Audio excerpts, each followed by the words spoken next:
All right, let's jump right into this explainer and look at a seriously powerful strategy to stop inflation from secretly destroying your wealth. We spend a whole lot of time talking about how to make money, but preserving its actual purchasing power? Well, that's where the real game is won or lost. Today, we're dissecting a concept sourced directly from recent financial analyses that literally transforms your portfolio into an active, growing defense system. We're talking about the dividend growth strategy and how it essentially builds an inflation-beating fortress right around your cash flow. So, think about it for a second. Is inflation secretly eating your savings right now? Because let's be honest, rising prices are kind of a quiet antagonist. They just slowly erode the value of traditional bank deposits and fixed income bonds every single day. If you've got money sitting in a standard account or locked into a fixed rate bond, your actual purchasing power is shrinking, while the cost of groceries, housing, and energy goes up. You might literally have the exact same number of dollars, but those dollars are doing way less work for you. We really need a hero in this story, a way to fight back against that invisible erosion. Enter Dividend Growth Investing, or DGI. Now, this isn't just about finding any old company that pays you a piece of its profits. No, the absolute core of this strategy is targeting highly specific, quality companies that consistently increase their dividend payouts year after year.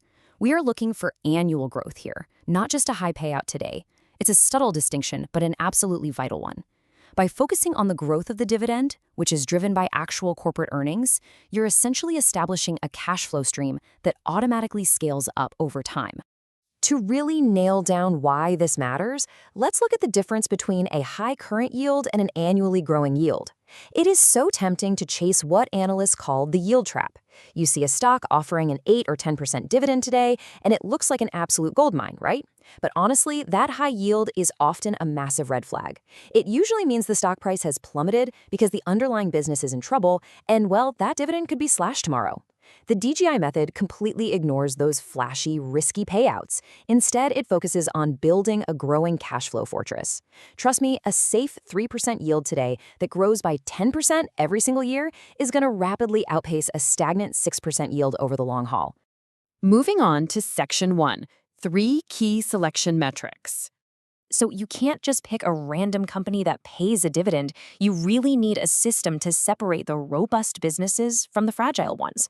The source material gives us exactly that, 3 vital health checks to identify true dividend growers. We're going to look at consecutive years of growth, the payout ratio, and finally, free cash flow coupled with earnings growth. These 3 metrics act like a heavy-duty filter, stripping away all the noise of the market and leaving us with only the companies that have a proven mechanical ability to reward shareholders reliably. Let's look at the numbers: 10, 25, and 50 years of consecutive dividend growth. When you're screening companies, prioritizing those that have raised their payouts for 10 straight years is a solid start. But the real magic? That happens at 25 and 50. In the financial world, companies hitting 25 consecutive years of dividend increases are called Dividend Aristocrats, and those hitting 50 are Dividend Kings. Just think about what a company has to survive to raise its dividend every single year for half a century. They have to weather recessions, market crashes, global crises, massive shifts in consumer behavior. Hitting these numbers proves beyond a doubt that they have a massive economic moat. Now, for the payout ratio.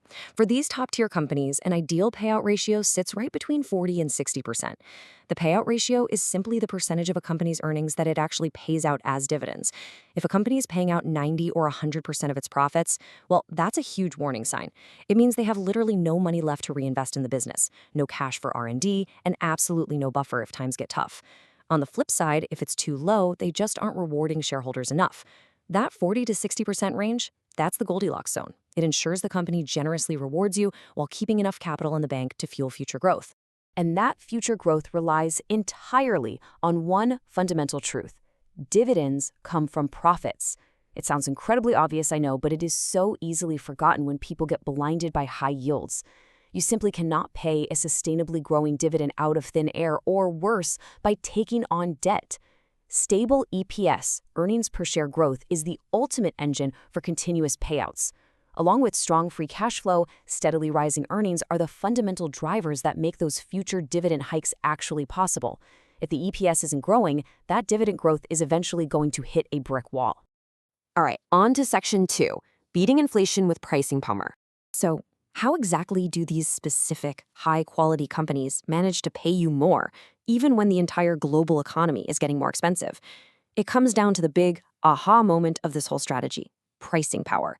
When inflation hits, raw materials cost more, labor costs more, transportation costs more. A weak company absorbs those costs, their profit margins totally collapse, and boom, your dividends vanish. But a company with strong pricing power, maybe because they sell an essential household item or a specialized service nobody else has, they simply raise their prices. They just pass those rising costs right onto the consumer. Their profit margins stay perfectly intact, which means their ability to fuel dividend growth remains completely uninterrupted. They don't absorb inflation, they surf right over it. Let's run the math real quick to prove exactly why this strategy is an inflation killer. Imagine we're in an environment with a persistent 3% inflation rate. If you're holding a fixed bond paying 3%, you are making absolutely zero real money. Your purchasing power is just flatlining.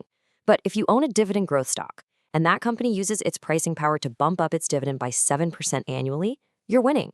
Even after inflation takes its 3% bite, your real income actually goes up by 4%. Your cash flow is actively outpacing the cost of living. Which brings us to Section 3, the snowball effect. To actually achieve that long-term victory, we need to look at how this strategy creates a massive compounding effect over time. And the secret lies in 3 simple steps. Step 1, you collect those steadily growing dividends we just talked about. Step 2 is where the real magic happens. You utilize a DRIP, or a dividend reinvestment plan. Instead of taking that cash and spending it, you automatically reinvest it to buy fractional shares of that exact same stock. Step 3, sit back and watch the asset snowball. Because you now own more shares, your very next dividend payment is going to be larger.